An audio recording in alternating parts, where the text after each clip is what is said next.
श्री कृष्णाय नमः। श्री गोपीजनवल्लभाय नमः। श्रीमदाचार्य चरण कमलेभ्यो नमः। श्री गुसाई जी परम दयालवे नमः। श्री यमुना चतुर्भ्यां नमः। श्री गुरुवे नमः। श्री गुरुचरण कमलेभ्यो नमः। जय श्री कृष्ण। वार्ता प्रसंग 10। और श्री गोवर्धन नाथ जी गोविंदास को घोड़ा करते और आप गोविंदास की पीठ ऊपर असवार होए वन में पधारते। तो एक दिन श्री गोवर्धन नाथ जी गोविंदास के ऊपर चढ़े चले जात हैं। ता समय गोविंदास को लघी की शंका आई, तो मार्ग में ठाड़े ठाड़े लघी करी जात हैं। तो ता समय एक वैष्णव ने कहो, जो गोविंदास यह कहा है। तब गोविंदास कछु बोले हूँ नाही, वाको उत्तर हूँ न दियो। तो प्याऊ के ढाक की ओर चले ही गए। तो आरती उपरांत श्री गुसाई जी अपनी बैठक में बिराजे हते। तब उहाँ वा वैष्णव ने कही, जो महाराज गोविंदास तो आज ठाड़े ठाड़े निहोरे निहोरे जात हते और लगी करत जात हते। इतने में श्री गुसाई जी के पास गोविंदास हुआ आए। तब श्री गुसाई जी ने गोविंदास से पूछी, जो यह वैष्णव कहा कहत है, जो तुम मार्ग में निहोरे निहोरे ठाड़े ठाड़े लगी करत जात हते। तब गोविंदास ने कही, जो महाराज घोड़ा हूँ कहूँ बैठी के लंघी करत है, और या को तो सूझे नाही, जो श्रीनाथ जी तो मोको घोड़ा करी के मेरी पीठ पर असवार होत हैं। और ता समय जो मोको लगी आई, तब मैं बैठी के कैसे लगी करूँ, ताते में ठाड़े ही लंघी करी। तो वानी देखी, पर श्रीनाथ जी मेरी पीठ ऊपर असवार हते, तो या को सूझे नाही। तब वह वैष्णव ने श्री गुसाई जी को दंडवत करी के कही, जो धन्य है गोविंद स्वामी, जिन पे महाराज की ऐसी कृपा है। सो वे गोविंदास श्री गोवर्धन नाथ जी के ऐसे कृपा पात्र भगवदीय भय। वार्ता प्रसंग 11। और एक समय श्री गुसाई जी तो श्रीनाथ जी द्वार पधारे हते। तो श्रीनाथ जी की सेन आरती करी के श्रीनाथ जी को पोढ़ाए आपू नीचे अपनी बैठक में पधारे। पाछे गादी ऊपर बिराजे और वैष्णव सब आगे बैठे। तब श्री गुसाई जी से सब वैष्णवन ने विनती करी, जो महाराज गोविंदास तो श्रीनाथ जी के राजभोग आरती के पहले महाप्रसाद लेते हैं। तब इतने में ही गोविंदास कहाँ आए। तब श्री गुसाई जी ने पूछी, जो गोविंदास ये वैष्णव कहत हैं, जो तुम राजभोग की आरती के पहले महाप्रसाद लेत हो। तब गोविंदास ने श्री गुसाई जी से विनती करी, जो महाराज मैं परवश लेत हूँ, काहे ते जो आप तो राजभोग आरती करी के अनुसर करी करत हो, और तुम्हारो लड़िका आय के ठाड़ो होए के और कहत हैं, जो गोविंदास खेलवे को चली, ताते हूँ पहले ही महाप्रसाद लेत हूँ। तब श्री गुसाई जी कहे, जो राजभोग पहले तो महाप्रसाद लीजे नाही, ताते राजभोग आरती उपरांत प्रसाद लेवे को आयो करी। तब गोविंदास ने कही, जो महाराज जो आज्ञा। तब दूसरे दिन गोविंदास राजभोग आरती श्रीनाथ जी की हो चुकी। तब दर्शन करी के ही तुरंत आए।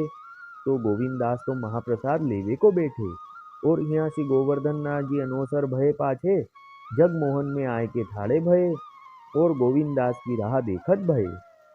इतने में ही महाप्रसाद लेके गोविंदास आए। तब श्री गोवर्धन नाथ जी ने गोविंदास को पूछियो, जो गोविंदास तू इतनी बार लो कहाँ गयो। मैं 3 बेर जगमोहन में गयो और 3 ही बेर पाछो आयो, और आय के तेरी राह देखत हूँ। तब गोविंदास ने कहो, जो महाराज मैं तो तुम्हारो राजभोग सरतो तब तुरंत ही महाप्रसाद लेत हतो। तो काली रात्रि को श्री गुसाई जी ने यह आज्ञा दीनी, जो राजभोग की आरती पाछे महाप्रसाद लियो करो। तो अब ही आरती पाछे आयो हूँ। तो सुनी के श्रीनाथ जी चुप करी रहे। ता पाछे गोविंदास की पीठ पर असवार होए के श्रीनाथ जी तो बन को पधारे। ता पाछे उत्थापन को समय भयो। तब श्री गुसाई जी आप स्नान करी के श्री गिरिराज ऊपर जाए के शंखनाद कराए। ता पाछे मंदिर में पधारे। तब गड़ुआ भरन लागे। तब श्रीनाथ जी ने श्री गुसाई जी से कही, जो तुमने गोविंदास को राजभोग आरती भये पाछे प्रसाद लेवे की आज्ञा दीनी है, तो मोको आज वन में खेलवे को अवार भई। तो 3 बेर जगमोहन में जाए के फेरी गयो। ता पाछे कितनी बेर लो जगमोहन में ठाड़ो रहो। तब गोविंदास प्रसाद लेके आयो। तब या की पीठ पर असवार होई के खेलन को गयो। ताते या को आज्ञा दीजो, जो जा भांति नित्य प्रसाद लेत हैं तैसे ही लियो करे। ता पाछे उत्थापन भोग धरे। तो भोग धरी के अपरस ही में श्री गुसाई जी नीचे पधारे। पाछे तुरंत ही गोविंददास को नीचे बुलाए। तब गोविंददास ने आए के श्री गुसाई जी को दंडवत करी। तब श्री गुसाई जी गोविंददास को देखी के मुस्काए। पाछे गोविंददास तो कहो, जो गोविंददास तुम नित्य प्रसाद लेत हो तैसे ही ताही भांति सो प्रसाद लियो करो। तुमको कछु दोष नहीं है। तुमको प्रसाद दे अवार भई तासो श्रीनाथ जी को गेल देखनी पड़ी। तब गोविंददास ने श्री गुसाई जी को दंडवत करी के कही जो आज्ञा। ता पाछे श्री गुसाई जी फेरी श्री गिरिराज पे पधारी के श्रीनाथ जी को भोग सरायो। ता पाछे आरती करी के अनोसर कराए। तो वे गोविंददास श्रीनाथ जी के ऐसे कृपा पात्र भगवदीय अंतरंग सखा हते। वार्ता प्रसंग 12। और एक समय गोविंददास जसोदा घाट ऊपर बैठे हते। तहाँ प्रातः काल को समय हतो। तो गोविंददास ने भैरव राग अलाप्यो। तो गोविंददास को गरो बहुत आछो हतो और आप गावत गावत भी बहुत आछे हते। तो भैरव राग ऐसो जम्यो जो कछु कहिवे में आवे नाही। तो एक म्लेच्छ चलियो जात हतो। तो वाने गोविंददास को अलाप सुनी के माथो धुनियो और कहो, जो वाह वाह कैसो भैरव अलाप्यो है, जो ऐसो वा म्लेच्छ ने कहो। तो वह म्लेच्छ की बात गोविंददास ने सुनी। तब सुनी के गोविंददास कहो, जो अरे राग तो छुई गए। और कहो, जो म्लेच्छ ने सरायो है तो राग श्री गोवर्धन नाथ जी के आगे कैसे गाऊं, राग तो छुई गयो। तो ता दिन ते गोविंददास ने भैरव राग में कोई पद कियो नाही।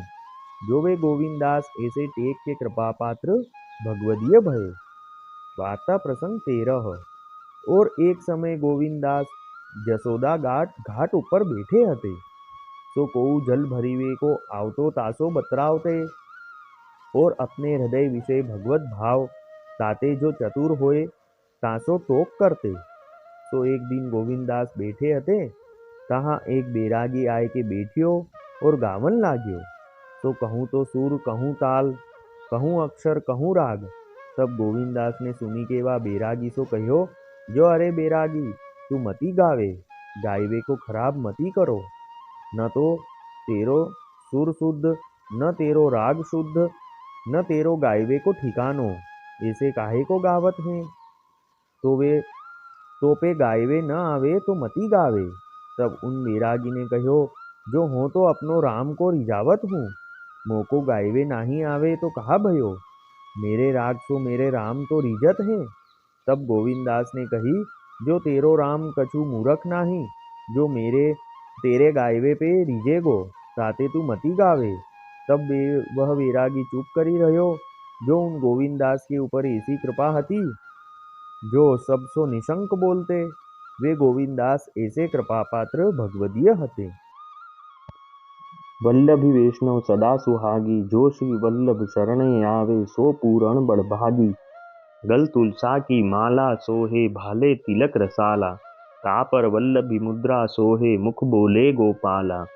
तन मन धन वैष्णव पर वारू, गाँव श्री गिरधर लाला। आज सभा में पूर्ण रहत हैं सूरदास नंदलाला। वल्लभी वैष्णव सदा सुहागी। जय श्री कृष्ण।